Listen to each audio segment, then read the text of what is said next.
Support for KVAQ-TV comes from the Student Government Association at UTRGV. The SGA invites the student body to vote from March 7th through March 9th on constitutional amendments. Ballots will be sent via UTRGV email with the subject SGA Constitutional Amendments. Vote now. More information is available at utrgv.edu/SGA under the SGA Elections tab. Students can also email sga@utrgv.edu. Coming up, Greg Abbot passes a new directive for the state. More in minutes. Plus, a UTRGV student shares her story on living with cancer. And a Bali library makes some new additions for teen readers. Those details ahead. KVAQ-TV starts now.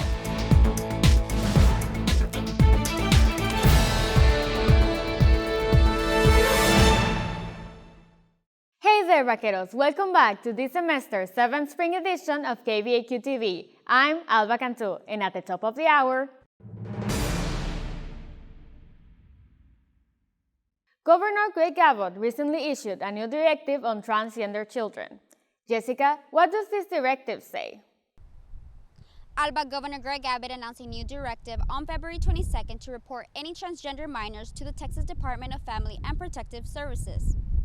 According to a letter sent to the DFPS, Abbott is directing the agency to conduct prompt and thorough investigations of any reported instances of Texas children being subjected to gender transitioning procedures. All doctors, nurses, teachers, or other professionals are directed to report any suspected cases. Failure to do so will be considered a criminal offense. 21-year-old transgender male Christopher Gallegos shares his thoughts on the new directive. I think it's horrific and that we shouldn't really be focusing in transgender kids. We should focus in something bigger, like an actual parent that is abusing their kid versus a transgender kid. Most people, like me, we know we're different, like from a very, very young age. McAllen resident Gabriel Sanchez states he does not believe the government is operating with the intention to help and protect children. Rather, he says he believes the directive is being used as a political tool. I know that children are happier when they are allowed to be their true selves, when their parents support them, and when they're allowed to connect to resources that can help them feel more at home and affirmed and comfortable in their bodies. You know, I want my child to be able to grow up in Texas and know that if he doesn't identify with the gender that he was assigned at birth, that he'll be able to take steps to live a more happy and fulfilled life. Nonprofit organizations such as the American Civil Liberties Union and Lambda Legal have filed lawsuits to block the statewide directive to investigate parents of transgender minors. For LGBTQ mental health support, call the Trevor Project's 24/7 toll-free support line at 866-488-7386. Reporting for KVAQ-TV from McAllen, Jessica Maya. It's a fresh start to this year for a UTRGV student after taking time off of school while being treated for cancer. Here's our reporter, Karen Lucero, with the story. Alba, Cassandra Luna is a sophomore pursuing a degree in biology. She has been battling cancer since July 2021. Like others, Luna had trouble receiving access to healthcare coverage. About a month prior, I noticed this bump growing on my neck, like under the skin, obviously. Luna was diagnosed with classical Hodgkin's lymphoma last year. According to the CDC, this type of cancer spreads in an orderly fashion from one lymph node to another. I was kind of convinced it might be an infection or something, so I went to my primary doctor, and as soon as she felt the bump and she felt around my neck, she told me word for word, "This doesn't feel good. I really want you to go get a CT scan." Luna mentions the CT scan revealed she had 2 masses on her neck and 1 on her chest, and was told to get a biopsy by her endocrinologist. I went to a hospital to get it done, and there that procedure was $1,400. My mom had to get a loan out, several loans out, in order to even afford to get that done. Luna says her oncologist told her chemotherapy was going to cost more since she was not insured. So I went to the outpatient route, which was $1,000 right then and there. My family, my friends, and strangers were able to give me some money to crowdfund it. After 6 rounds of chemo, Luna was told by doctors that she should be accepted for healthcare coverage, but after applying for Social Security, she got a letter saying she was denied. They told me that they expected me to be able to work within the year, that their doctor said I should be fine in a year. so they were not going to be helping me. But Luna says she was not fine after a year. Her cancer began to spread to a different lymph node, and medical bills began to pile by the month. When you are 19 and you've only worked a $7, my most that I've ever made is probably like $9 at a job. You know, when you work this much and you're only working part-time and then you get slapped with $60,000, how are you going to pay that? I've never seen $60,000 in my life. My parents don't even make $60,000. She now hopes to pay off her bills by the time she's 28. Luna is receiving help from the Cameron County Indigent Healthcare Program. This program helps residents who are denied any coverage to pay current medical bills.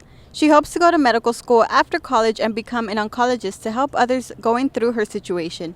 Reporting for KVAQ-TV in Edinburgh, Karen Lucero. The McAllen Public Library has added an essential shelf for teens all over the Rio Grande Valley. Amada, what is being added? Hygiene products, games, and everlasting friendships. Alba, these are just some of the things now being offered at the teen department in the McAllen Public Library. This teen department has been available for more than a decade and has been growing significantly throughout the years by adding the essential shelf, board games, and lounge area. Assistant Director of Public Services Alexa Echoes says their goal was to develop mentally appropriate services for young adults. There's a big need in our community for socializing and for, I call it hang time, whether it's playing a board game or playing a video game as a group or meeting new people. We do have a lot of homeschoolers in this community, and so that's an opportunity for kiddos of about the same age and maybe with some similar interests to connect with others. Library assistant for the teen department, Leslie Cortinas, mentions that the essential shelf was created so that young adults in need could easily grab hygiene necessities. Some of those products are face wash, toothpaste, shampoo, feminine products, and deodorant. We have teens that, come from different socioeconomical backgrounds, so they sometimes need a little bit of help, and this is kind of an excellent way that we could help them. This area is placed in a discrete area where the teens can just walk up on their own without any staff help and grab what they need. Eccles mentions they will continue to accept donations for the Teens Essential Shelf and are working with different school districts to create new services for all ages. Reporting for KVAQ-TV in McAllen, Amada Valdovinos.